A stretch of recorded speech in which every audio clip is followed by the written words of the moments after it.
구약 시대에 이스라엘 전 영토를 의미하는 관용적인 표현이 단에서부터 부엘셰바까지입니다.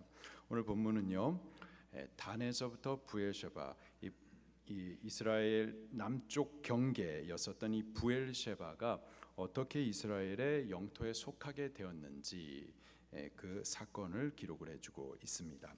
1절과 2절 말씀을 같이 봉독할게요. 시작. 그때에 아비멜렉과 다시요. 22절부터 23절입니다. 시작. 아비멜렉과 그 군대 장관 비골이 아브라함에게 말하여 이르되 내가 무슨 일을 하든지 하나님이 너와 함께 계시도다. 그런즉 너는 나와 아들과 내 손자에게 거짓되이 행하지 아니하기를 이제 여기서 하나님을 가르쳐 내게 맹세하라. 내가 내게 후대하는 대로 너와 나와 내가 머무는 이 땅에 행할 것이니라. 아멘. 아브라함은 지금 블레셋 땅 그랄 지역에 거주하고 있습니다. 전에 아브라함이 99세가 되었었을 때, 죽은 자와 방불한 때에 여호와 하나님께서 아브라함을 찾아오시죠. 그리고 당신의 이름을 엘샤다이, 전능하신 하나님으로 소개를 하십니다. 그리고 전부터 계속 약속해 오셨던 아들을 주시겠다 다시 한번 약속을 하십니다. 구체적인 시일도 말씀해 주세요. 내년 이맘때에, 곧 1년 후에 이제 마침내 그 아들을 25년 만에 얻게 될 겁니다. 자, 그러면 이제 아브라함은 그 약속을 붙들고서 기도하면서 그 은혜의 때를 경건히 기다려야만 할 거예요. 그런데 저가 무슨 격동을 받았는지 갑자기 창세기 20장에 보니까는 약속의 땅을 벗어나서는 지금 있는 이 그랄 땅까지 내려온 겁니다. 바로 여기서부터 이제 문제가 발생하기 시작을 한 거죠. 사탄이 막 흔들어 격동하자 그 마음이 막 요동하더니 갑자기 이사 가야 된다고 그러더니 그랄 땅까지 내려간 거예요. 사탄이 만진 거거든요. 그렇게 기도하지 않고 감정대로 움직이면은 문제가 생기는 겁니다. 사탄에게 속는 거죠. 결국 이 아브라함이 그랄 땅으로 이사하게 됩니다. 내려가면서 그 땅 백성이 아내 그 사라를 빼앗고 아브라함을 죽일까 두려워하여서 아내 사라를 아내라고 하지 말고 누이라고 그렇게 속이게 하죠. 그래서 어떻게 됩니까? 그가 두려워했었던 그 일이 그 가정에 벌어져요. 그 그랄 땅 왕 이 아비멜렉이 사라를 자기 아내로 삼아 데려가 버립니다. 그때 사라의 나이가 몇 살이었다고요? 89세. 경수가 끊어졌었던 할머니였습니다. 이해가 안 되는 일이에요. 이해가 안 돼요. 경수가 끊어진 할머니, 근데 아내를 삼겠다고 그렇게 데려간 거죠. 이해가 안 되는 거지만은 영적인 세계를 보게 되면 왜 이런 일들이 일어나는지를 보게 되는 거죠. 왜 그랬나요? 왜 아브라함이 갑자기 격동을 받아가지고 이사를 해서 그랄 땅으로 갔으며 왜 아비멜렉은 89세의 할머니에게 반해가지고 결혼을 하고 싶었느냐 이 말이에요. 왜 그랬나요? 아브라함과 사레를 통해서 하나님께서 주시겠다 하신 그 아들 이삭에 대한 약속 때문이었습니다. 그 일이 일어나지 않게 하려고 지금 사탄이 방해를 하고 있었던 거죠. 아내 사레를 빼앗긴 아브라함이 할 수 있는 게 아무것도 없었습니다. 또 사라도 마찬가지예요. 아비멜렉이 지금 팔려갔는데 그 상황에서 할 수 있는 것이 아무것도 없었어요. 아무것도 할 수 없는 바로 그때에 여호와 하나님께서 개입하시죠. 먼저 꿈에 아비멜렉을 찾아가 크게 책망하십니다. 그리고 결국 아비멜렉이 아브라함의 원래 아내였었던 그 사라를 돌려보내줍니다. 그리고 아브라함과 사라는 마침내 하나님께서 약속하신 그 아들 이삭을 얻게 되죠. 자, 지금 아브라함은요 아비멜렉이 왕으로 있는 바로 그 그랄 땅에 머물고 있습니다. 그리고 그 그랄 땅에서 받았던 아들 이삭이 예쁘게 자라는 모습을 보면서 노년에 아주 흐뭇해하고 위로를 얻고 있어요. 자, 그러던 어느 날 오늘 본문 말씀을 보니까는 그 그랄 땅의 임금이었었던 아비멜렉이 아브라함을 다시 찾아온 겁니다. 혼자 온 것이 아니었고요. 22절에 보니까 군대 장관 비고를 대동하여서 왔었습니다. 당시 블레셋은 이미 군대 그리고 군대 장관을 갖추고 있는 등 제대로 조직된 한 국가였었던 겁니다. 그런 국가의 왕이 아브라함을 찾아온 거예요. 그것도 군대 장관을 대동하여서 온 겁니다. 우리나라 정부에도 대통령이 있고 밑에 강요들이 장관들이 있죠. 근데 같은 장관이라는 이름을 갖고 있어도 이게 파워가 달라요. 그렇죠? 순위가 다르다고요. 아마 우리나라에서는 법무장관이 1등인 것 같습니다. 파워 1등. 자, 당시의 왕정 국가에게 있어서 왕 밑에 최고 권력 강요는 누구였을까요? 다시요. 질문을 잘 못 알아들은 것 같은데. 우리나라에도 강요들이 있어요. 장관들이 있지만은 이름은 다 장관인데 그 파워가 다른 것처럼 당시 이 왕정 국가, 왕이 통치하는 나라의 밑에 강요들 중에서 여러 강요가 있겠지만 가장 힘 있는 강요 제 1번 장관이 누구겠습니까? 군대 장관인 거예요. 군대 장관입니다. 이건 뭐 절대적인 겁니다. 자, 아비멜렉이요, 지금 제1 파워 군대 장관을 대동하여서 아브라함을 찾아온 거예요. 굉장히 이례적인 겁니다. 사실 아비멜렉이 그 땅의 주인이에요. 왕입니다. 그래서 아브라함과 무슨 볼 일이 있거나 용건이 있으면은요 신하를 보내면 됩니다. 아니면은 신하를 보내가지고 아브라함 당신 좀 와보십시오. 불러내면은 되는 거예요. 그런데 왕이 아브라함을 친히 찾아간 거예요. 여보세요?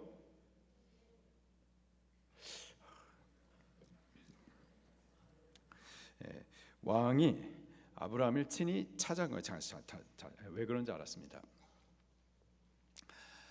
제가 설명을 안 들어가지고 지금 여러분 그 기도선 동판을 받으신 거, 기도선 동판을 받으시고 그 다음에 이거 뭐 없는 사람한테 주면 안 되는 거예요. 이거 10개 모으시면은 이제 뭐 이렇게 또 다른 특별한 거를 또 드릴 겁니다. 그 이제 기도선 동판을 가지고 가셔서 오늘 저녁에 댁으로 돌아가시면은 우리 아내 되시는 분들은 소파에 우아하게 앉아 계시고, 그리고 우리 남편분들은 동판을 받아서 지금 정장 입은 상태에서 동판을 우리 아내에게 전달해 주는 거예요. 그냥 전해 주는 것이 아니라 반 무릎을 꿇고서 전달을 해 주는 겁니다. 자, 그리고 중요한 것은 바로 그때의 우리 자녀들이 바로 그 모습을 사진으로 촬영을 해서 교회 에클레시아에 같이 이제 공유를 해 주시는 거예요. 되셨죠? 자, 그리고 그 기도선 동판을 아내에게 이렇게 헌정하시면은 우리 아내들은 잘 받으시고, 그리고 우리 남편분들 수고 많았다고 좀 안아도 주시고 맛있는 반찬으로 또 대접도 해 주시는 겁니다. 아셨죠? 그거를 말씀을 제가 안 해주니까는 삐져가지고 대답도 안 하고, 그렇게 해보시기를 바랍니다. 자, 왕이 아비멜렉이 아브라함을 찾아간 거예요. 그것도 군대 장관 제1 파워 강요를 대동하여서 찾아간 겁니다. 굉장히 지금 격식을 차려가지고 찾아간 겁니다. 아브라함을 크게 존대하고 있는 거예요. 그가 왜 아브라함을 찾아갔을까요? 2절 말씀에 보니까는 서로 간에 맹세하자고 찾아간 겁니다. 우리 서로 간에 동맹하자 찾아간 거예요. 서로 간에 좀 잘 살아보자, 서로 간에 후대하자. 너하고 나뿐만이 아니라 우리 아들과 우리 자손 대대로 서로 간에 좀 친하게 잘 지내자, 이렇게 동맹을 맺자. 바로 이 목적으로 지금 아브라함을 찾아간 겁니다. 갑자기 왜 그러는 걸까요? 아비멜렉은 그 땅의 왕이에요. 아브라함은요, 왕입니까? 왕 아니에요. 오히려 지금 아비멜렉의 땅에서 얹혀서 사는 이방민입니다. 왕이 격식을 갖추어서 찾아올 만한 그러한 사람이 아니라 이 말이에요. 그런데 지금 아비멜렉이 왜 이러는 걸까요? 그 이유를 1절 후반에 이렇게 밝혀주고 있습니다. 아비멜렉이 말하기를 이르되 너가 무슨 일을 하든지 하나님이 너와 함께 계시도다.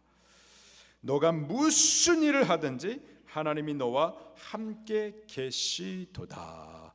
하나님께서 아브라함과 함께 계시는 것을 아비멜렉이 보았었던 거예요.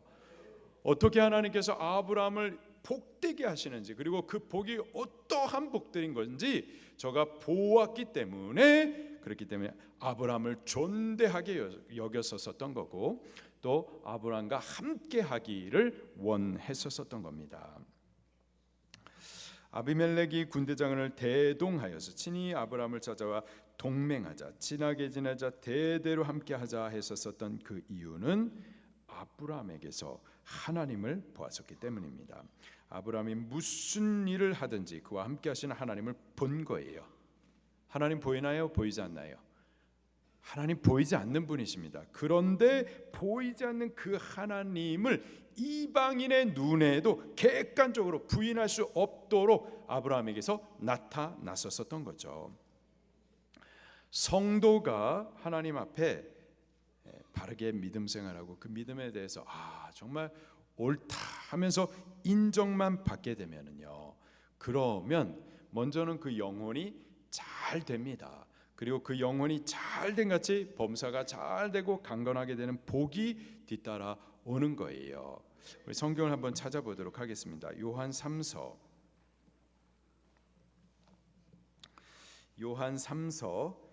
2절 말씀입니다.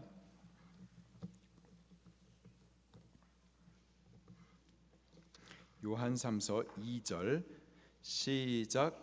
사랑하는 자여, 내 영혼이 잘됨 같이 내가 범사에 잘되고 강건하기를 내가 간구하노라. 자 보세요. 사랑하는 자여, 내 영혼이, 첫 번째로는 영혼이 잘 되는 거예요. 여기서부터 시작입니다. 여기가 근본이에요. 영혼이 잘 되면은, 그러면 영혼이 잘된 같이 그 다음은 뭐가 잘 돼요? 범사가 잘 되고, 우리 하시는 일들, 우리 학생들은 공부하는 일이, 또는 우리 직장인 직장생활, 또 사업의 일들이, 우리가 하는 모든 일들이 또 잘 되고, 그리고요 강건함이 뒤따라오는 복을 누리게 되는 겁니다. 이게 영적인 질서예요. 이것이 하나님께서 우리에게 복 주실 때의 순서입니다. 먼저는 영혼이 잘 되는 것, 그리고 영혼이 잘된 같이 범사가 잘 되고, 그리고 육체적인 이 강건함도 뒤따라 오게 되는 거죠. 이렇게 성도가 하나님 앞에 그 믿음에 대해서 옳다 인정만 받으면, 그 영혼이 잘 되기만 하면은, 그러면 범사가 잘 되어져 가지고요, 하나님을 알지 못하는 이방인조차도 보면서 판단할 수 있을 정도의 객관적인 복이 드러나게 되는 겁니다. 아비멜렉도 하나님께서 아비멜렉도 보이지 않는 하나님을 아브라함에게서 객관적으로 보았었던 거죠. 무엇을 하든지 하나님께서 함께 하셨기 때문에 잘 되는 것을 부인할 수 없을 정도로 저가 보았었던 겁니다. 그러면서 했었던 말이, 너가 무슨 일을 하든지 하나님이 너와 함께 계시는도다. 우리들도 누군가에게 이런 말을 듣게 되기를 예수님 이름으로 축원합니다. 이런 말을 듣게 된다면 얼마나 좋을까요? 내가 너의 삶을 보니까 하나님 정말 계신 것 같더라. 하나님께서 너와 함께 하시는 것을 내가 본다. 비록 나는 하나님에 대해서 잘 모르지만은, 그러나 너가 믿는 하나님은 진짜인 것 같다. 이런 말을 누구한테 듣는다면 얼마나 좋을까요? 나를 통해서 하나님이 살아계신다라는 것이 증거가 된다면 얼마나 좋을까요? 나를 통해서 하나님의 이름이 영광을 받으시게 되면 얼마나 좋을까요? 그렇게 되기를 예수님 이름으로 축원합니다. 우리 제자반 제1기 토요반이 지난주 토요일 날에 맞추었어요. 제1기 7주 동안의 이 제자반 과정이었었는데 주기도문을 우리가 같이 나누었습니다. 주기도문의 첫 번째 간구의 내용이 뭐냐? 하늘에 계신 우리 아버지여 뭐죠? 이름이 거룩히 여김을 받으시오며. 이름이 거룩히 여김을, 하나님의 이름, 하나님은 당신을 어떻게 소개하시나요? 이름을 통해서 소개하시죠. 엘샤다이, 나는 전능의 하나님이다. 그렇게 이름을 통해서 하나님이 누구신지를 우리에게 계시해 주신단 말이에요. 그 이름이 거룩히 여김을 받으시오며, 이 말은 하나님이 거룩히 여김을 받기를 기도하는 거죠. 하나님이 거룩히 여김을, 영광스럽게 여김을 받게 되기를 위하여서 기도하는 것이 첫 번째 기도인 거예요. 근데 우리를 통하여서 하나님이 이방민들 가운데 보이지 않는 하나님이 저들의 눈에도 보여지면서 야, 진짜 너희 하나님은 살아계신 하나님이다 라고 그 이름이 높여지게 된다면 얼마나 좋을까요? 그렇게 되기를 예수님 이름으로 축원합니다. 그렇게 될 수 있도록 우리 믿음으로 사십시다. 하나님께서 아브라함의 삶에 다시 찾아오셨던 것처럼 그때부터 이 역사가 시작이 된 거죠. 우리의 삶에도 우리 하나님께서 찾아오시도록 우리도 하나님을 간구하십시다. 내가 주인 되어서 내 멋대로 내가 계획하고 내가 결정하는 대로 사는 것이 아니라 하나님 찾아오셔서 나의 삶을 이끌어 가시도록, 통치하시도록 우리 그 하나님을 초청하십시다. 그리고 그분의 말씀을 명령으로 받아 순종하며 뒤따라 가십시다. 우리 양심에 감동하시는 그 말씀하시는 성령님을 소멸치 마시고 순종하며 살아가십시다. 그러는 동안에 하나님께서 우리와 함께 하시고 우리에게 복을 주시는 것을 하나님을 알지 못하는 이방인의 눈에도 볼 수 있도록 할 수 있게 되기를 예수님 이름으로 축원합니다. 그렇게 아비멜렉이 이삭을 찾아와 가지고 우리와 같이 친하게 지내자라고 제발 그렇게 해주세요 하면서 맹세를 하자고 그렇게 아브라함을 쫄라댑니다. 그래서 아브라함이요, 정말 귀찮네 하면서 그렇게 해줄게 라고 허락을 하죠. 24절입니다. 시작. 아브라함이 이르되 내가 맹세하리라 하고. 우리가 세상의 쥐업 열매를 좀 먹게 해주세요 이렇게 세상을 향해서 요청하는 것이 아니라 세상의 권력자들이 와가지고 우리와 제발 함께 해주세요. 그때에 정말 귀찮네 하면서 이렇게 허락을 해주는 거예요. 그렇게 되기를 예수님 이름으로 축원합니다. 제발 나 좀 기업에서 좀 불러주세요가 아니라 기업이 서로 좀 우리 회사에 좀 와주세요. 이사님으로 좀 와주세요. 아멘을 안 하시네요. 제발 우리와 좀 이 계약을 하십시다. 우리에게 이러한 물건을 지금 당신이 개발하고 있는 이러한 물건을 좀 제발 좀 팔아주세요. 우리가 하나님이 함께 하시면 이러한 복이 있을 줄로 믿습니다. 그때 아브라함이 참 귀찮네 하면서 오케이 하면서 맹세를 해 주었던 거죠. 그리고 그때 전에 한 섭섭했었던 일에 대해서 책망을 합니다. 25절 시작. 아비멜렉의 종들이 아브라함의 우물을 빼앗은 일에 관하여 아브라함이 아비멜렉을 책망하매. 자, 아브라함이 이 그랄 땅에 머물러 사는 동안에 저 갖고 있는 우양을 치기 위해서 목초제에다 방목하고 그리고 또 중요한 게 우물이 있어야만 하는데 아브라함이 그 땅에서 우물을 판 거죠. 팠더니 우물이 터져 나온 거예요. 감사하다 했는데 그 땅의 백성들이 아브라함이 판 우물을 갖다가 힘으로 빼앗아 간 거죠. 자, 그때는 아브라함이 아무 말도 하지 않았었어요. 그냥 손해를 당하고 있었던 거죠. 다만 하나님께서 언제가 갚아주시리라 하나님을 소망하면서 아무 말을 하지 않았었다가 지금 아비멜렉이 제발 우리와 동맹해 주세요라고 부탁하는 바로 그때에 바로 그 사건에 대해서 아브라함이 책망을 합니다. 26절 말씀입니다. 시작. 아비멜렉이 이르되 누가 그리하였는지 내가 알지 못하였노라. 너도 내게 알리지 아니하였고 나도 듣지 못하였더니 오늘에야 들었노라. 자, 그래서 빼앗겼었던 그 우물을 이제 다시 찾아옵니다. 찾아오기 위하여서 아비멜렉에게 아브라함이 암양 새끼 7을 주고, 그리고 그 빼앗겼었던 그 우물을 다시 찾아와요. 그리고 거기서 또 계약을 합니다. 31절입니다. 시작. 두 사람이 거기서 서로 맹세하였으므로 그것을 부엘세바라 이름하였더라. 그렇게 찾아와서 처음 우물을 팠었는데 너무 기뻤었어요. 하나님 감사합니다. 그런데 이 그랄에 다른 목자들에 의해서 빼앗겼었어요. 슬펐어요. 그러다가 다시 찾게 된 거예요. 자, 그리고 다시 찾은 그 우물을 앞에다 두고 부엘셰바, 맹세 우물이라는 뜻입니다. 그렇게 이름을 정했었습니다. 그 이을 그리고 그렇게 계약을 마친 이후에 32절입니다. 시작. 부엘셰바에서 언약을 세우매 아비멜렉과 그 군대 장관 비골은 떠나 블레셋 사람의 땅으로 돌아갔고 아브라함은 부엘셰바에 에셀나무를 심고 거기서 영원하신 하나님의 이름을 불렀더라. 아멘.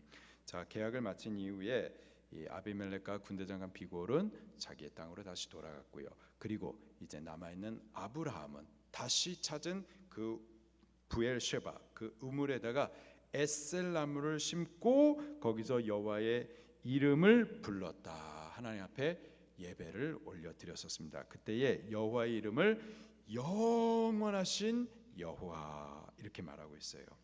영원하신 여호와. 여호와 하나님은요 한결 같으신 분이십니다. 영원하신 분이세요. 항상 그 자리에 계시는 분이 바로 우리가 믿는 여호와 하나님인 줄 믿으시기를 바랍니다. 지금 아브라함이 하나님을 영원하신 하나님이라고 불렀었던 이유가 있습니다. 그 그랄 땅에서 목양하기 위하여서 우물을 팠었어요. 우물을 팔 때 우물이 터져 나왔었습니다. 그때 아브라함이 하나님을 향해서 감사했었죠. 우물이 터져 나오는 것은요 유전을 발견하는 것과 같습니다. 너무 감사했어요. 하나님, 이렇게 땅을 팠더니 하나님께서 우물을 발견하게 해주시고 그래서 우리 목양할 수 있게 해주심을 감사합니다. 감사했어요. 근데 얼마 못 가가지고 그랄 땅의 목자들이 그 우물을 힘으로 빼앗아 간 거예요. 아니, 자기들이 파면 될 거 아니에요. 근데 파도 안 나오거든요. 안 나오니까 아브라함의 것을 강제로 빼앗아 갔었습니다. 바로 그때 또 아브라함은 전날에 기쁘고 감사했었는데 뺏기니까는 슬프고 마음이 상하고 우울해졌었던 거죠. 그러다가 또 아비멜렉이 찾아와 가지고는 계약을 하자 해가지고 하면서 다시 빼앗겼었던 그 우물을 다시 또 찾아낸 거예요. 자, 우리의 삶이요 항상 이렇습니다. 얻어가지고 기뻤다가 근데 빼앗겨가지고 슬펐다가 그러다가 또 다시 얻어서 또 다시 감사하고 우리의 삶이요 항상 이렇게 왔다 갔다 상황이 바뀌고 변해요. 그런데요 여호와 하나님은 변함없이 그 자리에 영원히 함께 계심을 믿으시기를 바랍니다. 상황은 그래요. 우리가 사는 동안 항상 바뀝니다. 좋을 때도 슬플 때도 있어요. 기쁠 때도 감사할 때도 하나님 역사하시는 때도 있어요. 그런데 이해가 되지 않는 일들, 사고, 사건, 질병 이런 것들이 또 우리의 삶에 엄습해 올 때가 있습니다. 그러나 우리 기억해야 될 것이 상황과 사건들 우리의 형편과 처지들이 바뀔 수 있지만 영원하신 하나님은 항상 우리를 위해서 그 자리에 우리와 함께 계심을 믿으시기를 바랍니다. 그리고 그 하나님을 우리는 여전히 예배하셔야만 하겠어요. 결국은 그 하나님이 선하게 합력해 주시는 거예요. 결국은 그 하나님이 우리를 위해서 선하게 갚아 주시는 겁니다. 주셔도 감사하여 예배하고 빼앗길 때에도 감사하여 예배할 수 있는 것은 결국은 선하게 갚으시고 이루실 하나님이시기 때문인 줄로 믿습니다. 우리 말씀 붙들고 통성으로 기도하시겠습니다.